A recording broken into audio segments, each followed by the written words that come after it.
Thank you for the invitation. I'm very happy to be here and to talk about the experience of Finland in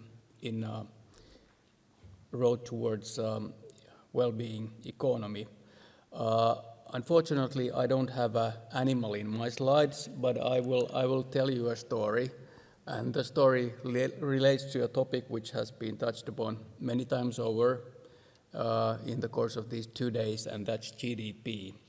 So as we know, GDP is used mainly by the World Bank to classify countries into different lending groups. So we talk about high-income countries, upper middle-income countries, lower middle-income countries, and low-income countries. So that somehow creates our conception and idea of what kind of countries we have in the world. And now I'm going to talk about one island nation, and those of you in the audience who are from Iceland, don't be afraid, it's not going to be Iceland. It's going to be another island nation, and I will use that nation as a kind of a example, and I'll tell you some GDP indicators for that country. It had, in 1968, it had an average wealth of each inhabitant around $500,000 US. And in today's money, it is twice as much as oil fund assets in Norway per capita. So it was huge amount of assets they had. And they had the highest, or second highest GDP per capita in 1975.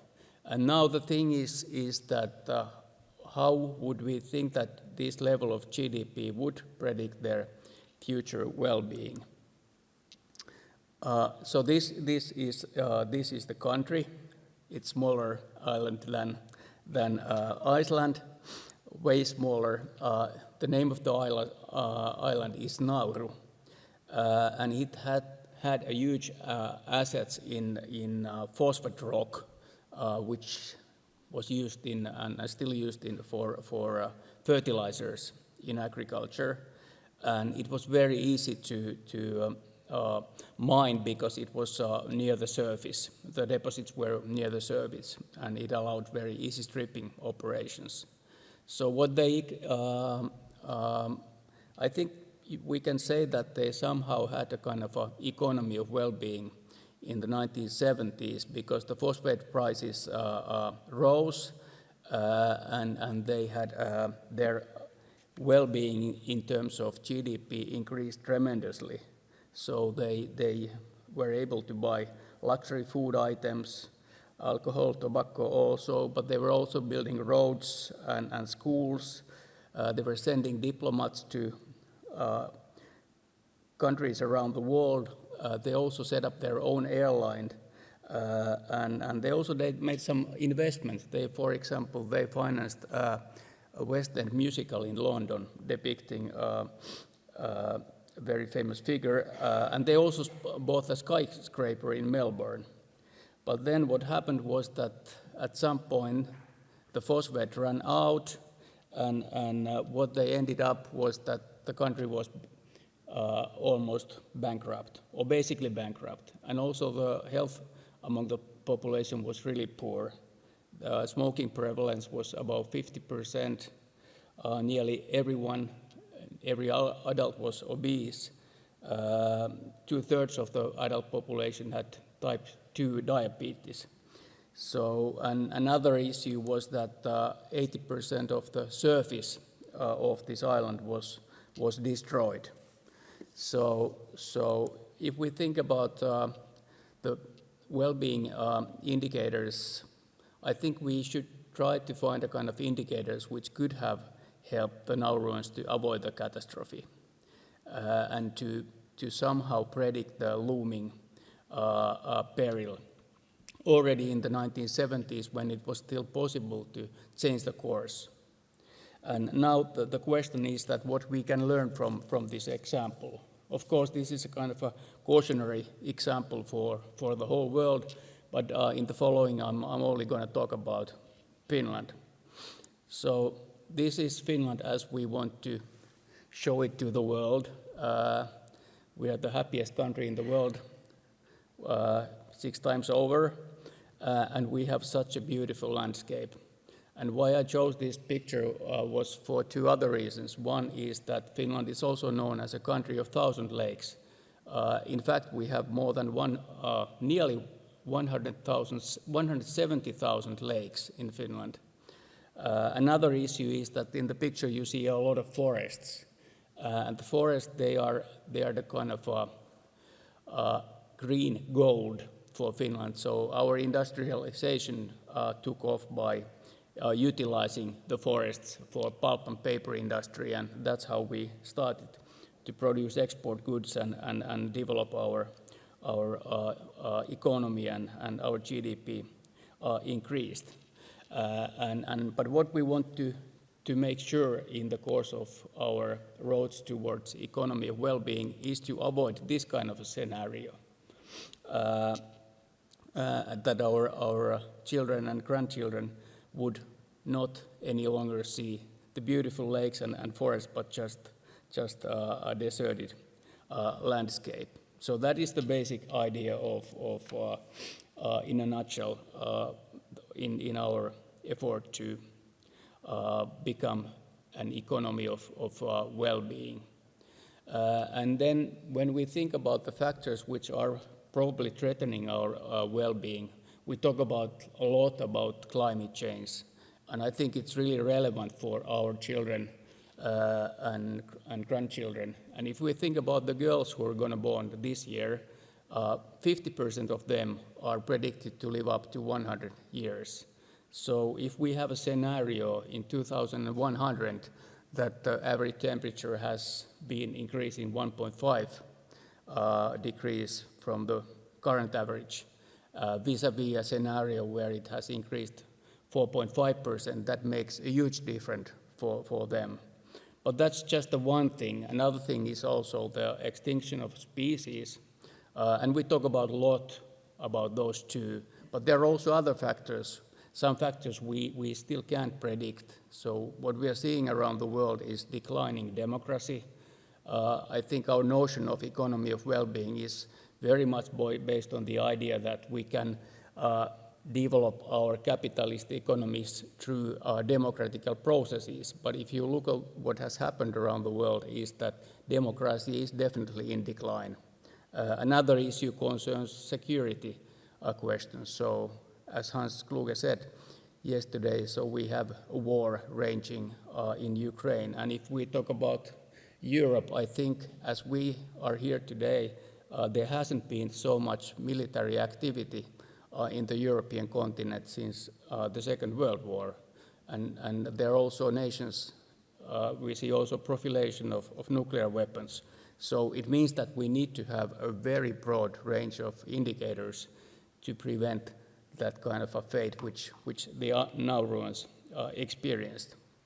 So then to say some concrete words about our road. So what we started was in the 1970s when we focused on single health problems like nutrition and smoking. Smoking prevalence used to be very high also in Finland, especially in the eastern part of Finland.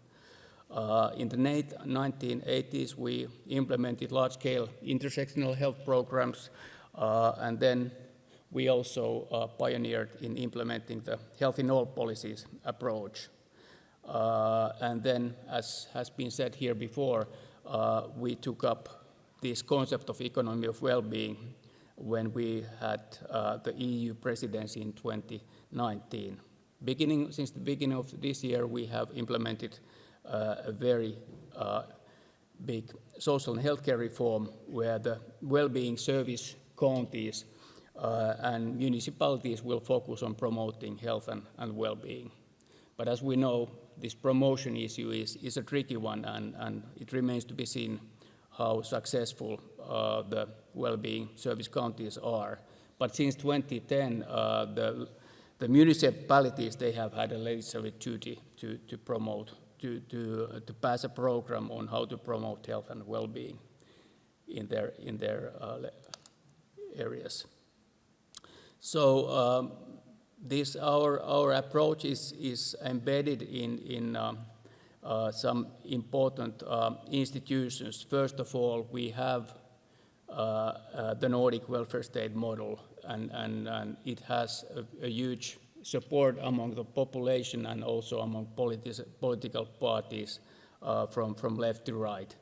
So we have this strong support to build welfare state through fiscal policies, legislation, and contract society. And then we have the health in all policies approach, and we have also integrated, as many other countries, as we've seen many times over today in Iceland, that agenda sustainable development goals are part of this process, also in Finland.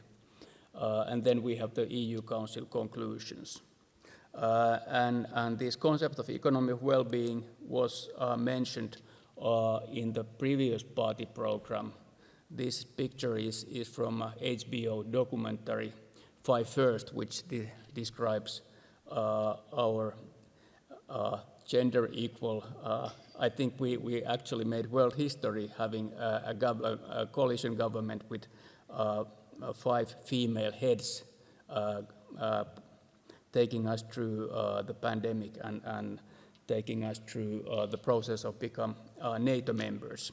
So this government, it mentioned economy of well-being twice in their program, and it might be that we're going to have tomorrow a new cabinet program, but it's quite unlikely that economy of well-being is mentioned there. But let's hope it is.